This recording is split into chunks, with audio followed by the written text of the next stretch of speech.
morning. Thanks, everybody. So good to be with you back in Sun Valley. I love this place so much.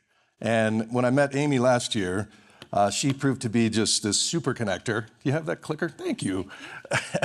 She's this super connector, which I think are these unsung, really vital members of society to get us together and get us connected. I want to tell you some stories that I think about since I took over this beat a few years ago. And I'm going to start with the story about a little over 100 years ago.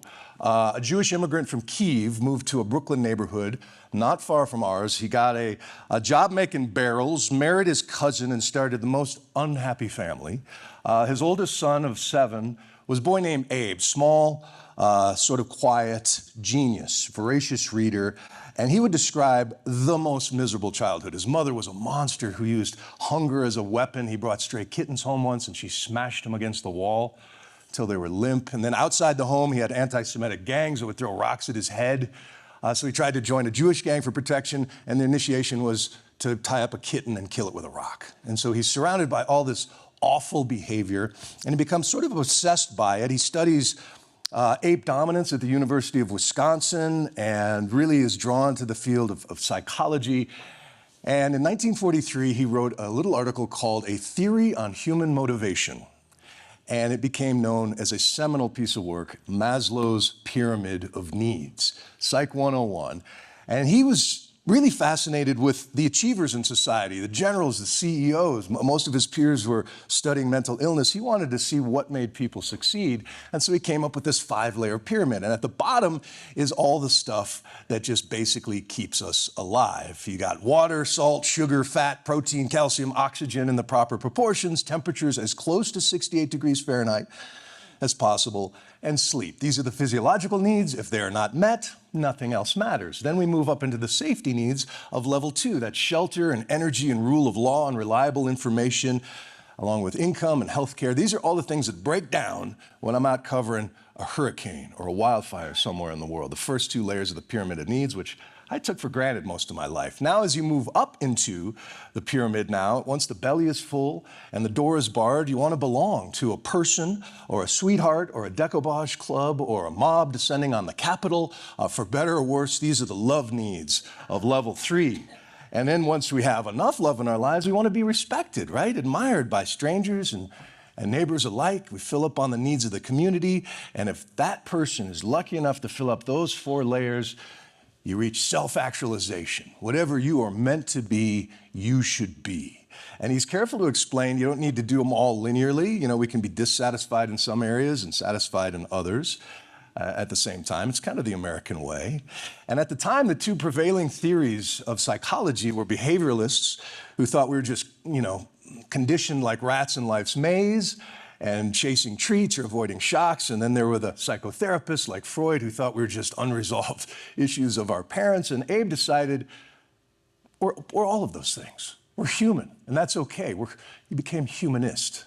And the old pyramid, I realize, he at a certain time wanted this to be once we understood each other, set a peace table where world leaders could come together and understand each other better and eliminate war. Well, instead, it was mostly co-opted by madmen on Madison Avenue on how to sell us stuff.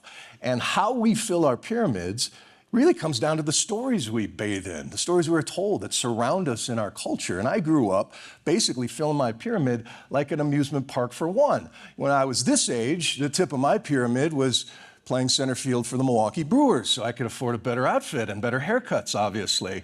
Then I decided if I could just get on television and maybe be a sportscaster in a town like Green Bay, then I'll reach the top of my pyramid. And once I got there, wasn't happy. Well, if I could just get to Chicago and cover a real team like the Bulls, maybe then I'll reach the tip of my pyramid. Didn't work. Maybe if I get to the network. At one point, I told a girlfriend who was breaking up with me, don't do this, because one day you're going to turn on the TV and you're going to hear filling in for Peter Jennings, here's Bill Weir, and you're going to regret this.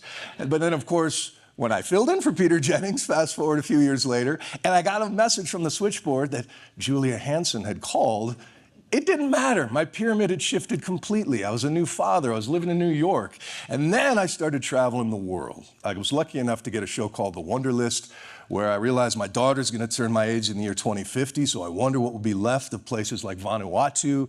I wonder how many rhinos will be left in Namibia, or how many elephants in Botswana. Will Venice still be above water? How many glaciers in the Alps? I got to shoot this beautiful show in almost 36 countries. We did 4 seasons of it, and it really changed the way I thought about my pyramid of needs. Every time I came back, I realized that the happiest, healthiest societies were really connected with each other in nature in ways that we're not here in the United States. Began to steal their tips a little bit, began riding a lot more bikes after a trip to the Netherlands, eating a lot more honey after a trip to Ikaria, one of the blue zones. But the one thing about this pyramid is that Abe, when he wrote this theory in 1943, specifically wrote that both man is a perpetually wanting animal. He left off the part on a planet with finite resources. And he wrote that this theory is for a time of peaceful abundance, a normally functioning society. And he couldn't imagine a world where the bottom of the pyramid gets completely blown up by water cycles we don't appreciate anymore, by a Mississippi River that is too low to ship barges that suddenly expose Confederate steamships, as I saw a couple of years ago as we paddled around the Mississippi. And then sometimes it's too much water at once, like Tulare Lake, which came back from the dead in California. This was once the biggest freshwater body west of the Mississippi, drained for agriculture for 100 years. All of this was cattle ranches and almond orchards and stuff, but these atmospheric rivers that now just dump water, they go from mega drought to this in a heartbeat and don't know how to adjust. And then there's hurricanes that just get whipped up faster and bigger than ever before. This is Hurricane Ian in Florida, the most expensive in that state's history. It took, let me check my notes, 159 lives, including those who saw what was left of the bottom of their pyramids and took their own lives. It cost $113 billion. It put 7 insurance companies out of business. And it created a new normal for people thinking about the bottom of their pyramids, around shelter and all of those sorts of things. And it also brings out very different psychology in people. This is Pine Island, Florida. One neighbor has be both human and kind. The next door neighbor is you loot, we shoot. And so it's the societies that trust each other the most, that lean into each other around science and nature, and the solutions that will suffer the least once these things happen. But at the same time, this storm was devastating communities. This was the first solar village ever built in America. It's called Babcock Ranch. It was built by a former NFL lineman, Sid Kitson, who's an environmentalist who created all solar power, buried the lines, but most importantly, designed with the natural flows of the wetlands there, so they never flooded. This is their solar array. Florida Power and Light is now working on getting them storage as well, so they could be off the grid entirely. But this is now the vision, right? We talk about the horrors of climate change. This is what it could be. This is what life as we know it is ending, whether we change everything or whether we don't and nature changes for us. But life as we know it can be is already available for us. And so I started thinking about these things when this little guy came along. I became a new old dad at the height of the pandemic in 2020 and realized my son River is going to live to see the 22nd century. And all the changes just in the first 4 years of his life, to our democracy, to climate negotiations, to the Inflation Reduction Act, it's just speeding along so much. So I started writing down these sort of Earth Day letters of apology for the planet we broke, but also encouragement, because we really need his help. And he's here at the most exciting time, because the pyramid has changed at the bottom in ways that I couldn't even imagine when I took this beat a few years ago, thanks to clean energy. Attention, humans of Earth. I've got good news and bad news. Good news is that the combined sweat and brilliance of the 117 billion or so people who've ever lived has created miracles. Machines to make machines, production to expand production. And wonders. Faster and faster, better and better. Life is longer and less brutal than ever before. And for those fortunate few at the top, oh, what a time to be alive. But here's the bad news. The way we've built this modern world screwed up the natural world, big time. I realized that the situation was even worse than we thought. Just a few generations managed to dig, pump, and burn enough of the planet's insides to upset everything outside. It's a Godzilla. It's burning forests down, it's stealing our fish. Human success released a monster made of more than 1 trillion tons of carbon into the sea and sky. It's like ruining everything that we love, right? Get mad and go kill that thing. But for the first time, Capture is 1-ton system, capturing carbon dioxide from seawater. there is a $1 trillion race to defeat it. It's a couple of containers in a parking lot. Should I be depressed by that? Or you could view it as an opportunity. Removal's chopping Godzilla down. We got this 400-foot tall lizard and we're just chopping that thing down. It's happening on fishing boats in Maine These little carbon-sucking machines. and garages in Silicon Valley This is the first system that we will be deploying in the field. and all around the world. Brilliant people are searching for new ways This is the mission control. to fix old mistakes. Our solution plan is to produce plastic from cassava starch. Some think the solutions are all around us. If you let go of the old beliefs, then you can take all the new opportunities, all the new solutions. Others believe we've wasted too much time and must figure out how to literally turn down the sun. We call it climate intervention. Climate intervention. Well, both science and evidence tell us the future is screwed. This is a search for hope and ideas to see how many people it takes to unscrew a planet.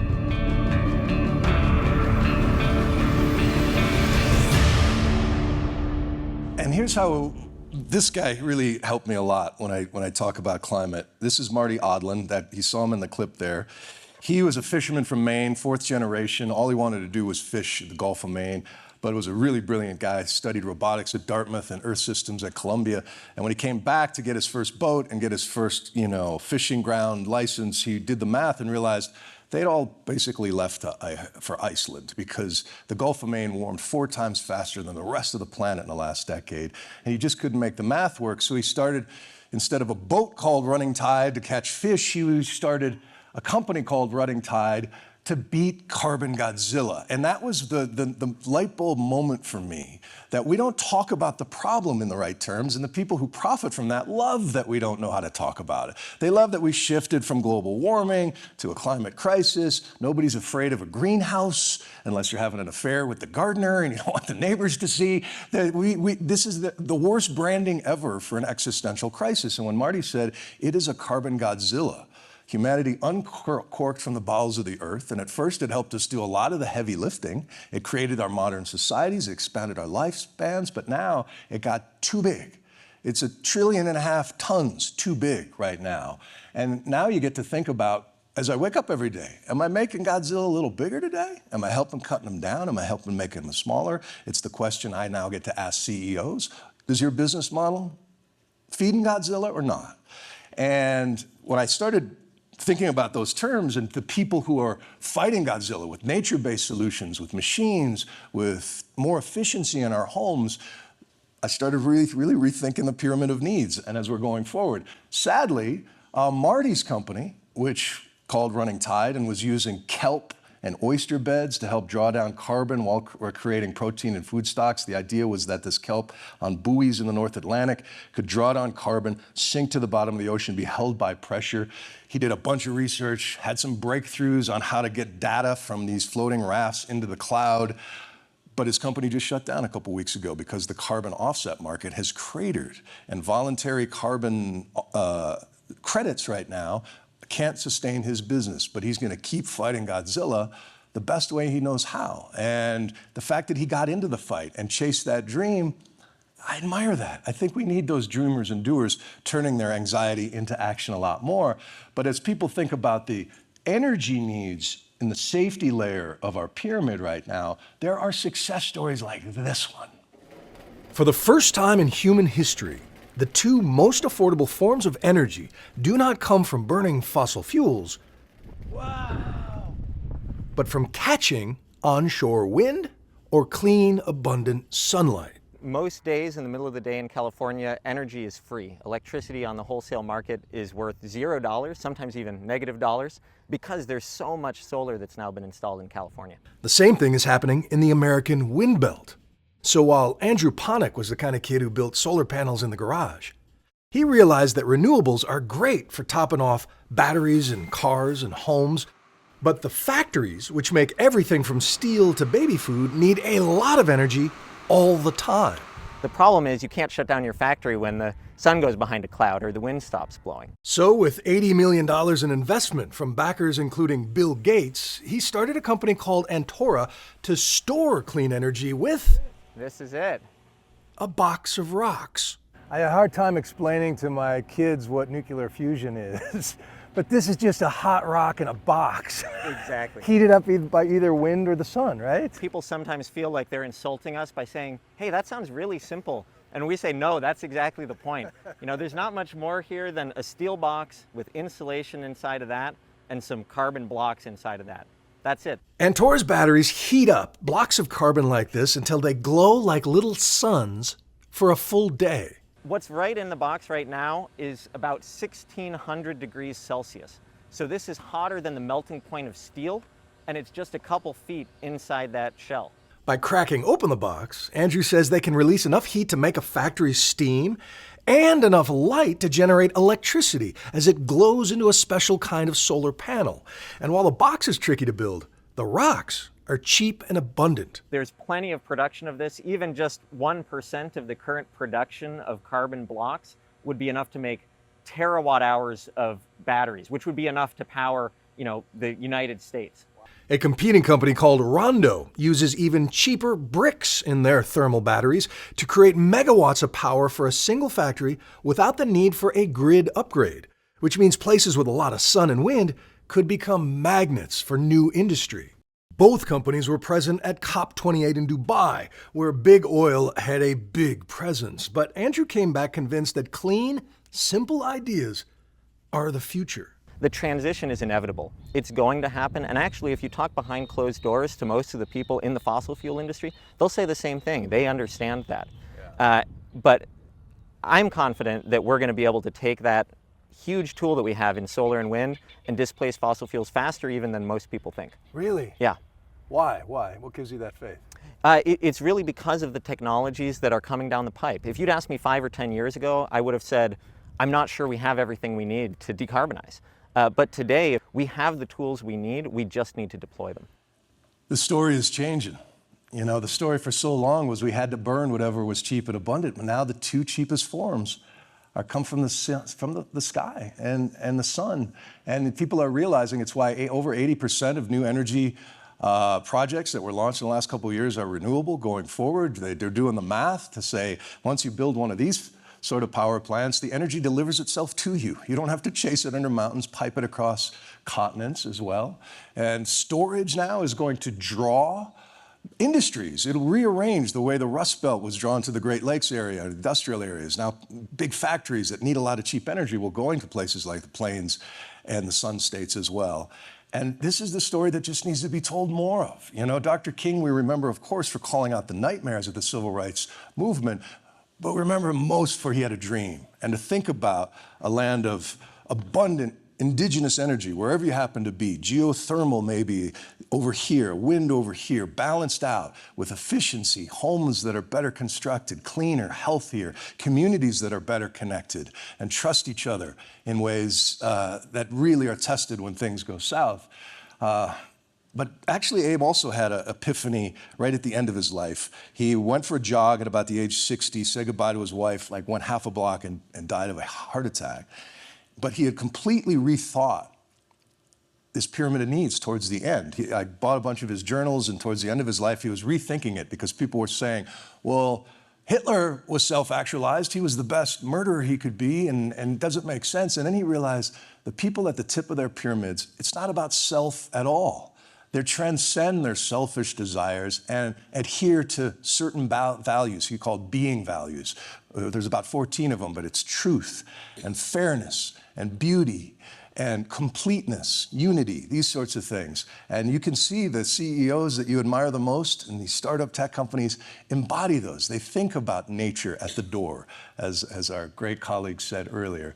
So now I posit that we can fill up our love and esteem needs in ways that social media or great vacations or shopping sprees just can't, by connecting with each other around the bottom of our pyramids, wherever we happen to be. This is my son River yesterday. This is the first time he ever got to wade in a mountain stream. This is a Big Wood River down the road, and I was watching him thinking about the millions of other kids in Brooklyn who are not going to have this experience, who are not able to fall in love with nature the way I'm going to make sure my son does.